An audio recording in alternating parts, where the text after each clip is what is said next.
We'll go with the speech. There we go. And we're good. All right. So there's the old adage, life is 10% what happens to you and 90% what you make of it.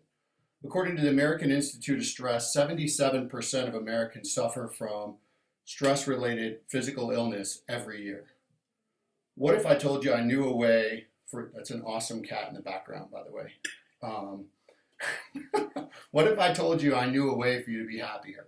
What if I told you I knew a way to change your brain over time that would allow you to appreciate life more, to be more conscious? What if I told you that it was free and it took less than 10 minutes a day? Would that be something you were interested in? My guess is the answer would be yes. The answer is mindfulness meditation. Today I'm going to talk about what mindfulness meditation is, some of the benefits, and how to get started.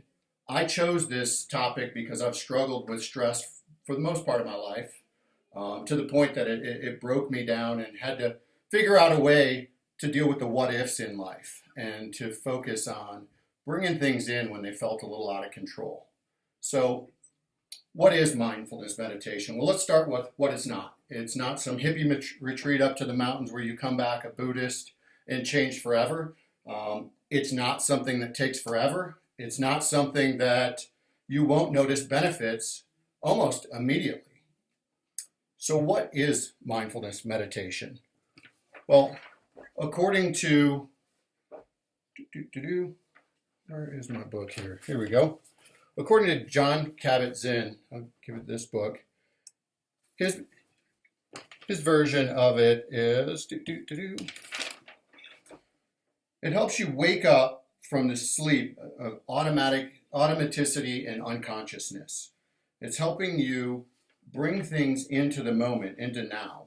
There's really two components to it. Neither of them are difficult. One involves a self-regulation of attention.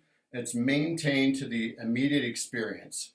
And the second is going to be your orientation to this experience. It's being open to adopting, being curious without being judgmental of the feelings that you feel. For me, it's much easier than that. It's a way for me to stop the world and just be present. It's a way not to worry about yesterday or tomorrow, but really just be open to my feelings without judging them.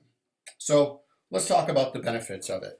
So according to many, many reports, there are scientific benefits to meditation. There are two recent studies through Harvard researchers, one where they took a group of seasoned meditators and the people who have never meditated, and they scanned their brain, and they found that on the prefrontal cortex region, that the people who meditated, it was a thicker area, and this is the area that's for your memory and attention. So meditation can help with memory and attention. In another group, they took people who had never meditated before, and they put them into a pretty stimulating experience. I will find this. So let me see if we can see this here. So the person, whoa, there we go. There's the before and after. So these people, before they meditated, were given the stimulating experience. The colors are going to be the amygdala. This is the part of your brain that is like your fight or flight. We should get pretty excited here or run from it. And afterwards, they did the same thing, and the people were a lot less responsive. So what it shows is after practice, just 8 weeks, you're going to allow yourself to be less responsive to those stimuluses and really have more control over the outcome of the situation for yourself. Again, for me, this is about an appreciation of the moment. It's about shutting the world down. So there's the scientific side of it. There's also, this is what it feels like in real life. The reality is our ego is never going to be satisfied. You're going to go through life and it's going to be what's next, what's next, what's next. You're going to live with one foot in the past, one foot in the future. Never really focusing on the now, but the more seasons in life you go through, you're going to learn to appreciate that life is made up of those moments, and you don't get to really fully appreciate them until they've passed, so you need to learn to appreciate them in the now. So how do you get started and what is mindfulness meditation? It's really pretty easy. I'm not the smartest guy around, and I will tell you, if I can do it, anybody can do it. It really involves sitting down, being quiet with yourself, and just focusing on your breath. And when your mind wanders, you just let it go and come back to your breath. It really is that simple. Um, I would ask for three things. There's three asks that I have of the group. There's my favorites here. There's an app called Headspace. If you download it, it's free. You get 10 free guided meditations.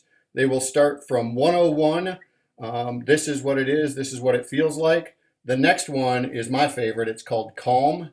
That's the one that I use weekly. They will guide you through. You can pick, I'm happy today, I'm sad today, whatever. And there's 7-day sessions, but they're all about 10 minutes.